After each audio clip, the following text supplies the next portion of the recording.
السلام علیکم جی۔ ایک دفعہ ایک بحری جہاز ڈوب جاتا ہے اور اس میں جتنے بھی افراد لوگ بیٹھے ہوتے ہیں، سفر کر رہے ہوتے ہیں، سوار ہوتے ہیں، وہ سارے کے سارے ڈوب جاتے ہیں، لیکن ایک شخص بچ جاتا ہے اور وہ اپنے آپ کو پانی میں سے تیرتا ہوا ایک جزیرے کی طرف لے جاتا ہے اور اس میں اپنی زندگی بسر کرنے لگتا ہے۔ جب وہ خود کو دیکھتا ہے کہ میں بچ چکا ہوں، تو وہ جب اس جزیرے میں پہنچتا ہے تو کچھ پھل وغیرہ کھا کے اپنی زندگی کا دنوں رات گزارا کرتا ہے۔ کچھ عرصے بعد وہ جب یہ دیکھتا ہے کہ اب اس کو کوئی مدد نہیں مل رہی اور اس کو اسی جزیرے پر رہنا ہے اور یہی پھل وغیرہ کھا کے اس کو زندگی گزارنی ہے، تو وہ کچھ لکڑیاں اکٹھی کرتا ہے اور کچھ گھاس وغیرہ اکٹھی کر کے اپنی ایک جھونپڑی بنا لیتا ہے لکڑی اور گھاس کی، اور اپنے دن ادھر گزارنے لگتا ہے۔ ایک دفعہ وہ اسی طرح اپنا کھانا وغیرہ لینے جاتا ہے، جو اس نے پھل وغیرہ جو چیز اس نے کھانی ہوتی ہے وہ ڈھونڈنے جاتا ہے۔ کافی دیر بعد جب وہ واپس آ رہا ہوتا ہے تو اس کو کیا نظر آتا ہے کہ اس کی جو جھونپڑی ہے اس کو آگ لگی ہوتی ہے، اور وہ بڑا بھاگتا ہوا آتا ہے کہ اس طریقے سے اس آگ کو بجھا لے، لیکن وہ اس آگ کو بجھانے میں ناکام ہو جاتا ہے، اور اس کی جو جھونپڑی ہوتی ہے، لیکن یعنی اس کا جو گھر ہوتا ہے جو اس نے بنایا ہوتا ہے، وہ جھونپڑی جل کر خاک ہو چکی ہوتی ہے۔ تو وہ ایک طرف سر پکڑ کے بیٹھ جاتا ہے اور اللہ تعالیٰ سے یہ شکوہ کرتا ہے کہ ایک تو میں اس جزیرے پہ اکیلا رہ رہا ہوں، اور دوسرا میرا ایک ہی گھر تھا جو میں نے اتنی مشکل سے بنایا تھا، وہ بھی جل کر خاک ہو گیا۔ ابھی وہ یہ شکوہ کر ہی رہا ہوتا ہے کہ ایک کشتی آ جاتی ہے جس پہ کچھ لوگ سوار ہوتے ہیں۔ وہ بڑا حیران ہوتا ہے اور وہ اس کو بلاتے ہیں کہ آؤ، ہم تمہیں لینے آئے ہیں۔ وہ بہت حیران ہوتا ہے اور ان سے پوچھتا ہے کہ تمہیں کیسے پتہ چلا کہ میں ادھر رہ رہا تھا، حالانکہ میں نے تو کسی کو بتایا بھی نہیں اور نہ کسی کو پتہ چل سکا، کیونکہ یہ اتنا دور ایک جزیرہ تھا اور میں صرف ادھر اکیلا رہ رہا تھا۔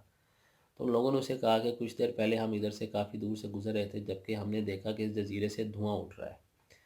تو ہمیں یہ لگا کہ شاید کوئی ہمیں مدد کے لیے پکار رہا ہے، ہمیں جا کے دیکھنا چاہیے۔ تو ہم اس دھوئیں کو فالو کرتے ہوئے اس کے تعاقب میں ادھر پہنچے تو آگے تمہیں بیٹھے ہوئے پایا۔ تو جب وہ یہ بیان کرتے ہیں تو شخص آسمان کی طرف دیکھتا ہے اور اللہ کا شکر ادا کرتا ہے، اور اس ذہن میں یہ اس کے مائنڈ میں یہ آتا ہے، اس کے ذہن میں یہ سوچتا ہے کہ واقعی اللہ تعالیٰ کے ہر کام میں کوئی نہ کوئی مصلحت ضرور ہوتی ہے۔ وہ ایسی مصلحت ہوتی ہے جو کہ ہمیں ایٹ دا ٹائم فوراً تو ہمیں سمجھ نہیں آتی، لیکن بعد میں جا کے ہمیں پتہ چلتا ہے کہ اس مصلحت کے پیچھے حقیقت کیا تھی۔ اب ظاہری طور پر دیکھا جائے تو اس شخص کا گھر جل کے راکھ ہو گیا، جو اس کو کافی زیادہ دکھ بھی تھا، لیکن اس گھر کے جلنے کے پیچھے جو مصلحت تھی، جو حقیقت تھی، وہ یہ تھی کہ اس شخص کو وہ بچانے آ گئے کشتی والے، اور اس کو اپنے اہل خانہ، اس کو اپنی فیملی کے ساتھ جا کر ملا دیا اور ان کے ساتھ رہنا شروع ہو گیا۔ تو ہماری بھی یہی معاملہ ہے کہ کئی دفعہ ہماری زندگی میں کچھ ایسے معاملات یا کچھ ایسے حادثات ہو جاتے ہیں جو کہ بہت سنگین نوعیت کے ہوتے ہیں، اور ہم یہ سمجھ رہے ہوتے ہیں کہ ہمارے ساتھ بہت بڑی زیادتی ہو گئی ہے، لیکن ان کے پیچھے کیا مصلحت ہوتی ہے یہ ہمیں کافی دیر بعد جا کے سمجھ آتی ہے، یا کئی دفعہ ہمیں سمجھ ہی نہیں آتی، لیکن اس کے پیچھے کوئی نہ کوئی مصلحت ضرور ہوتی ہے، اور وہ مصلحت در حقیقت ہماری بہتری اور ہماری اچھائی کے لیے ہوتی ہے۔ اگر ہم سوچیں تو ہم اس تک پہنچ سکتے ہیں، لیکن اگر ہم نہ سوچنا چاہیں تو ہم اس تک پہنچ نہیں سکتے، لیکن وہ ہوتی ہماری بہتری کے لیے ہی ہے۔